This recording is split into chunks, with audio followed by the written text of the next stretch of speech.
राजस्थान में paper leak को लेकर पिछली सरकार ने बड़ा ही सख्त कानून बनाया था। गहलोत सरकार ने बड़ा ही सख्त कानून बनाया था और आजीवन कारावास, करोड़ों रुपए का जुर्माना, बहुत कुछ हुआ। उसके बाद जब सत्ता परिवर्तन हुआ, जब चुनाव हुए, चुनाव में ये बड़ा एक मुद्दा रहा पेपर लीक। अब नई सरकार जो आई है, भजनलाल सरकार, उन्होंने जब एसओजी का गठन किया कि भाई जितने भी पेपर हुए हैं उनकी जांच की जाए, उनके जो आरोपी हैं उन्हें पकड़ा जाए, तो अब नई नई परतें खुल रही हैं। आपने देखा पिछले दिनों किस तरीके से एसआई भर्ती वाला विवाद जो कि पिछली सरकार के टाइम से ही चल रहा था, उसमें किस तरीके से गिरफ्तारियां हुई, मामला कोर्ट पहुंचा, कोर्ट ने परीक्षा रद्द की, लेकिन सरकार ने उसके ऊपर डबल बेंच में अपील कर दी।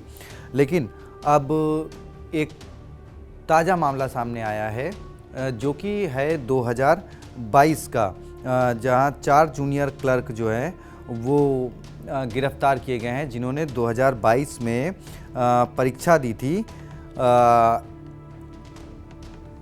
जो कि राजस्थान में हाई कोर्ट्स में जो जगह निकली थी उनकी परीक्षा दी थी। तो उस परीक्षा के पेपर लीक करने और बड़े ही हाईटेक तरीके से एग्ज़ाम दिलवाने के मामले में 4 आरोपियों को गिरफ्तार किया गया है और उनके नाम हैं दिनेश कुमार, मनोज कुमार, रमेश कुमार और मनीष बुढ़िया।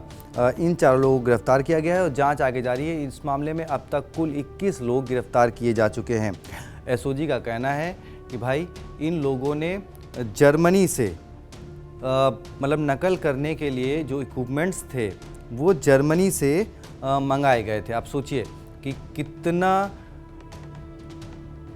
राजस्थान में पेपर लीक मतलब किस लेवल तक पहुंचा हुआ था।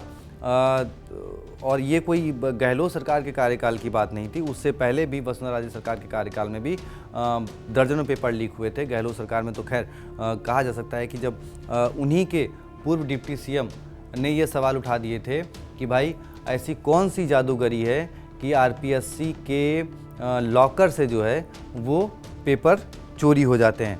तो अब एसओजी लगातार जांच कर रही है, उसे सफलता मिली है। एक और पेपर लीक के मामले में एक और एग्ज़ाम में पेपर लीक का खुलासा हुआ है।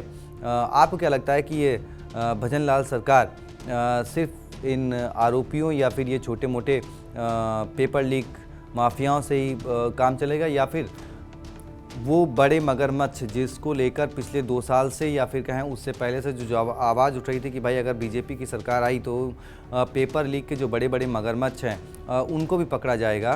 तो क्या सरकार अपने इस बचे हुए 3 साल के कार्यकाल में उन मगरमच्छों को भी पकड़ेगी जो इस पेपर लीक के करता धरता हैं, या फिर कहें जिनके संरक्षण में राजस्थान में ये बहुत तरीके से फल फूल रहा था पेपर लीक का धंधा, तो वो अंदर कब जाएंगे? और एसओजी की अपनी कार्रवाई तो जारी है। आपकी क्या राय है? कमेंट बॉक्स में बताएं। वीडियो को ज़्यादा से ज़्यादा शेयर करें, चैनल को सब्सक्राइब करें। धन्यवाद।